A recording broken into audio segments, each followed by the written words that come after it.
Hey guys, back at you with another video, and I'm sorry I forgot to do this yesterday. I kind of got distracted with work a lot this week. The last couple days have been very chaotic.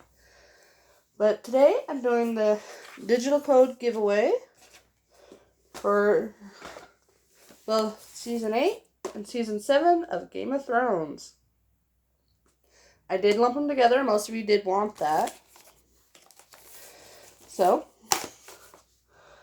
But before I do the actual drawing, I'm going to do a little bit of a rant that actually goes kind of with the season.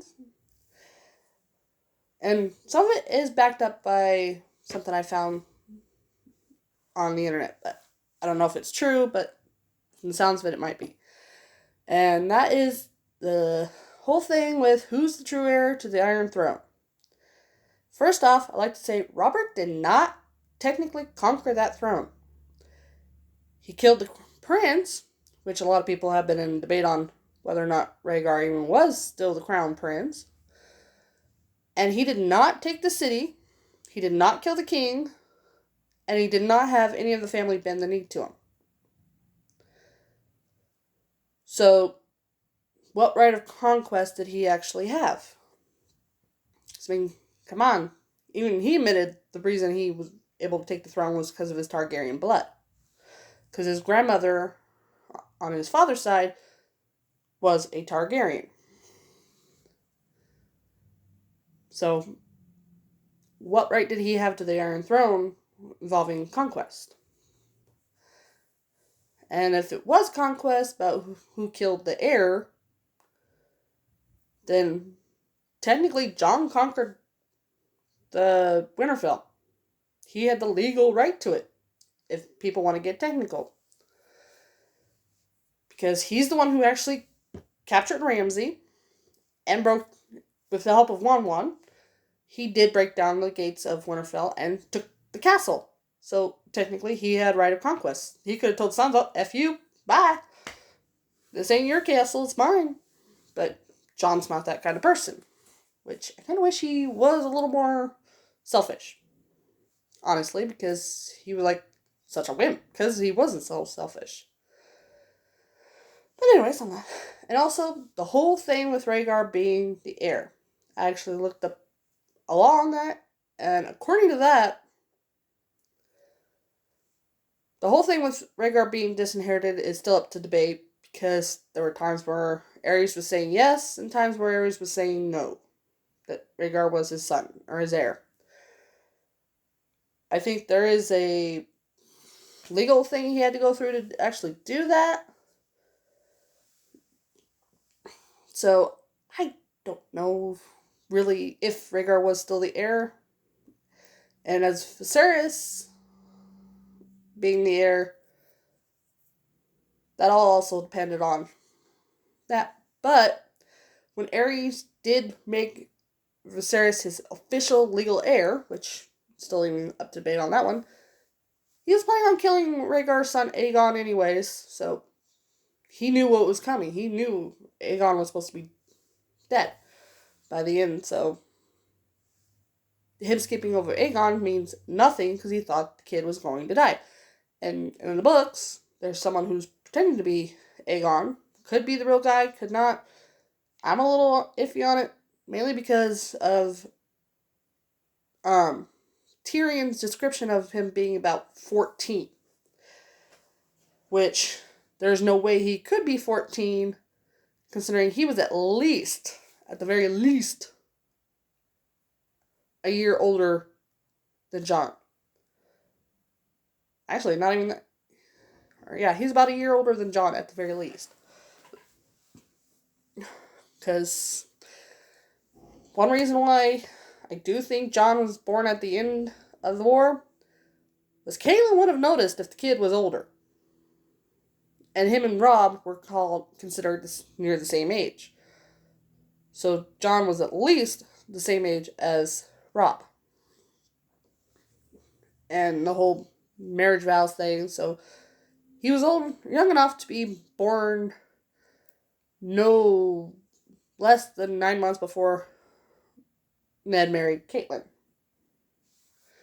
because the whole vow thing. So that one we can probably put it to rest that Jon, even without the TV show, was born around the same time as Robb or a little after. Because Caitlyn would have noticed the kid was a little older. Let's just face it. She would have noticed. And so would all of Westeros. It's kind of hard to just hide the fact that Jon was younger or near the same age. And the whole marriage vows thing is what really clinches that. Okay, moving on from that. As for Daenerys being there, according to the laws, she can't be. And before people think it's all a feminist thing, and we're not going to count Dorne because Dorne doesn't give a crap about men or women. It's whoever's oldest. Pretty much that's it. And they think women's power. Anyways. But on the legal side, the law of the Iron Throne, and I did look this up, women can't inherit. They're not supposed to. And the women's line aren't even supposed to inherit. So, because the whole thing with the Dance of Dragons and Rhaenyra and her brother Aegon, in a way, Aegon was in the right by that law. Because women aren't supposed to inherit. It was the law. I mean, not even her son was supposed to be able to inherit. That's what kind of law it was. But anyways, and half of Daenerys' claim, besides the fact that she's thought to be the last Targaryen, comes from Viserys being the legal heir, which still is up to debate. But in the show, we'll go with just the show since that one is complete. Rhaegar, I don't believe in the show was ever disinherited. There was always a debate on that, I think, but in the show, I don't think he was disinherited. So, legally, line of inheritance, without the law about women not inheriting, would go Rhaegar, his son Aegon, Jon, because in the show he was legally married to Lyanna. Of course, Aegon and Jon could be debated because the whole annulment thing, but we'll just take that out for now because we don't know if that was true. Then after Jon would be Viserys. After Viserys, since he didn't have kids, would be Rhaenys, Rhaegar's daughter. Then Daenerys. She was at the end of the line whether she liked it or not.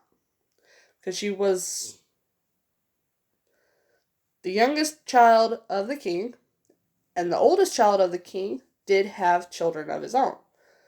So that pretty much pushed her to the end of the line. So even if, like, Rhaegar's daughter lived, she would have the higher claim than Daenerys, whether Daenerys liked it or not. The only reason why Daenerys even had possible claim was because there were dragons. If she didn't have the dragons, she wouldn't have had much to do. She wouldn't have much of a claim. And because they made Jon such a pussy, then he was like, oh, go, take it.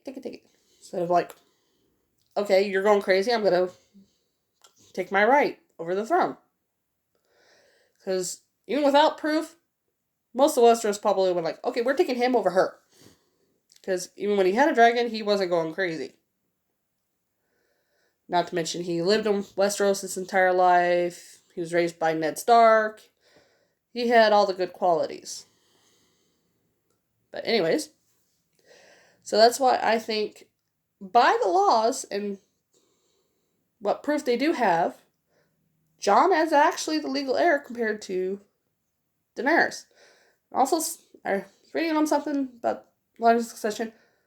The Baratheons had no legal claim to the throne by that law of women can inherit because their Targaryen blood that has been confirmed on Targaryen blood is their grandmother, who by that law cannot inherit anything from the Iron Throne and can't even pass it on to her children.